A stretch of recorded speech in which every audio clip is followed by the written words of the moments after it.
C'est après le coup d'envoi du mouvement de grève lancé le 19 novembre 2025 au ministère de l'Économie, ayant pour Ariane réévaluation salariale, apurement de la dette CNSS, intégration à la fonction publique et le respect du Code du travail, que l'esplanade du ministère des Travaux publics et de la Construction a permis à la main-d'œuvre non permanente affiliée à l'Union syndicale des personnels d'appui des unités administratives publiques et assimilées du Gabon, présidée par Bosco Mbongomo, de faire l'actualité le mercredi 3 décembre 2025.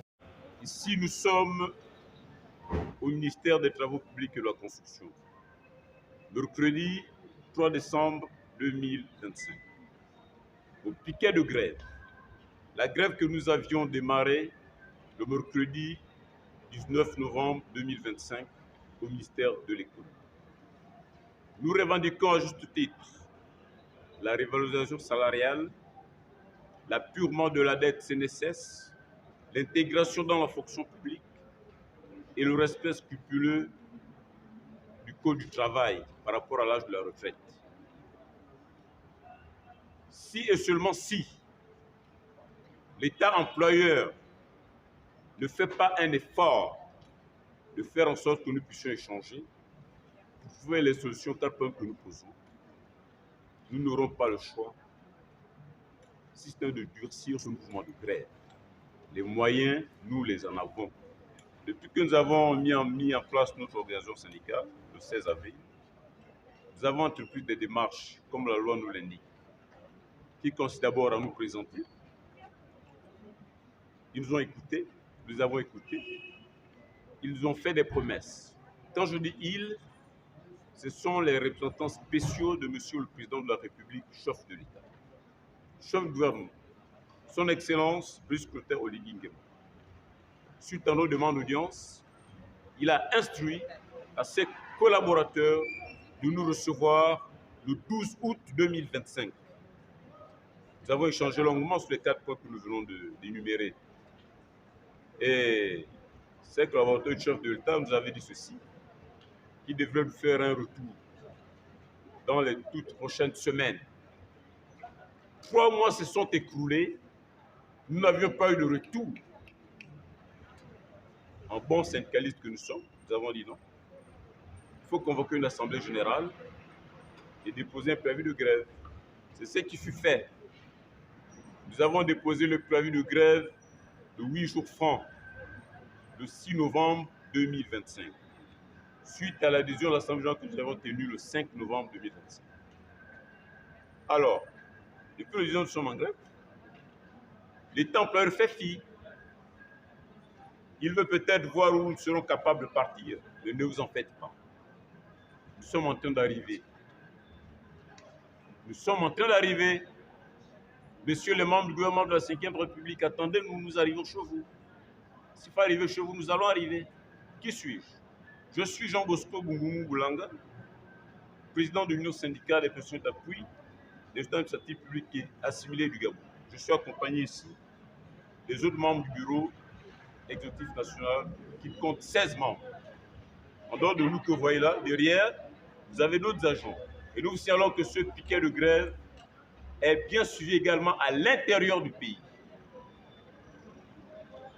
Les images font foi, les vidéos font foi.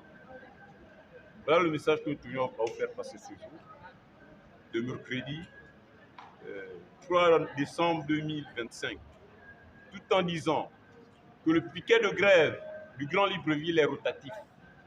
Aujourd'hui, nous allons terminer sur TP à 15h30 et à compter de demain, nous allons nous rendre au ministère de l'Éducation nationale, qui est sur 9 étages pour poursuivre notre grève là-bas. Après avoir fixé le cap en mettant en exergue les raisons du piquet de grève par le président Bosco Mbongomo, le tour est revenu à Bavioli Maristela et Faye Ngonjo Mundunga de faire le point de la situation administrative dont ils sont victimes par la CNSS, ainsi que Aimé Ndingi, chauffeur, de revenir sur les inégalités entre les chauffeurs d'engins de l'intérieur du pays et ceux de Libreville. Il s'agit de cotisations CNSS qui ne sont pas déversées de façon exhaustive. Donc, nous travaillons et on constate bien que chaque fin du mois, la CNSS défalque ce qui nous revient de droit pour la retraite. Mais en l'occurrence, il n'en est pas. Ce n'est pas ce qui est sur le terrain. Donc, moi, je suis allée regarder du côté de la CNSS. Je me suis rendu compte que mes 18 ans ne sont pas déversés. Les 18 ans de boîte ne sont pas déversés au niveau de la CNSS. Et j'ai écrit au directeur général, d'où on m'a répondu 3 mois plus tard pour me donner mon état de carrière. Et de là, je peux encore constater que ce sont les mêmes erreurs qu'ils ont reproduites. D'où j'ai rappelé pour dire non, c'est pas ces cotisations dont je réclame. Je réclame tout. Ça fait 18 ans que je suis là depuis 2007. Donc, ils m'ont demandé d'apporter la lettre d'engagement plus mes bulletins qui sont froids. J'ai amené, c'est ce qui fut fait. Donc jusqu'au jour d'aujourd'hui, je suis en attente de mon état de carrière. Ils n'ont pas redonné ma deuxième situation, mais sinon la première avait déjà été restituée. Et dans cet état, je ne suis pas la seule qui est dans ce cas. Vous avez aussi un camarade, moi je suis au ministère des Travaux publics, et lui, il est de l'Éducation nationale. Je n'ai même pas d'abord de numéro CNSS. Mais sur le bulletin, on me prélève. C'est-à-dire on retire. Et lorsque je parle à la CNSS, on me fait comprendre que je n'ai même pas un numéro CNSS. Ça fait déjà 8 ans que je travaille. Ils m'ont demandé de me rapprocher de mon ministère. Alors je suis parti voir le point focal, je crois, qui s'occupe de la main-d'œuvre non permanente. J'ai apporté un certain nombre de papiers qu'ils ont demandé. Et puis ils ont dit qu'ils vont faire acheminer ça à la CNSS. Jusqu'à aujourd'hui, il n'y a rien. Puis on m'a fait comprendre que si je n'arrive pas à arranger cette situation-là, eh ben, ce serait considéré comme zéro, quoi. Je dis, bon, dans certaines provinces de notre pays, le Gabon, je suis allé en mission. Dans la Nyanga, il y a des conducteurs d'engins, dans l'Angouni, il y a des conducteurs d'engins. Mais dans la Nyanga, j'avais des collègues, je leur demandais combien ils préféraient. Ils me disaient, non, moi j'ai 300 000. D'autres collègues des conducteurs d'engins, d'autres 280 000, 260 000. Je suis resté sur ma fin, je n'ai pas dit un mot. Quand j'ai fait la mission, je suis revenu.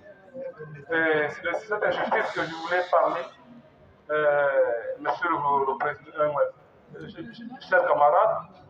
Donc c'est un peu ça. C'est cette injustice. Les 180 000 francs là, il n'y a qu'ici à l'Est, nous voyons ça. Il y a les provinces là, les conducteurs, les chauffeurs, les ménagers sont bien payés. Notons que face à la détermination qui se lit au visage de ces pères et mères de famille, si rien n'est fait pour stopper l'engagement, bienvenue la paralysie des activités. Au finish, les autorités de la Ve République sont invitées à avoir un regard particulier à cette affaire.